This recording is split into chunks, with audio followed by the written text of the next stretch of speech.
என்ன நடக்குது?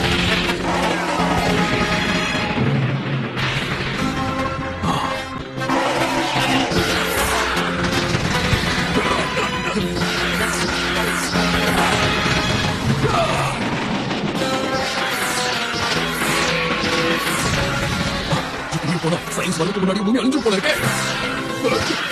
இப்ப இவனை எப்படி தடுக்கிறது? என்ன நினைச்சிட்டு நீ இந்த பூமியில பல வருஷம் வாழ்ந்துட்ட. சயின்ஸோட உண்மையான பவரை வெளியில கொண்டு வரதே பௌர்ணமி தான்.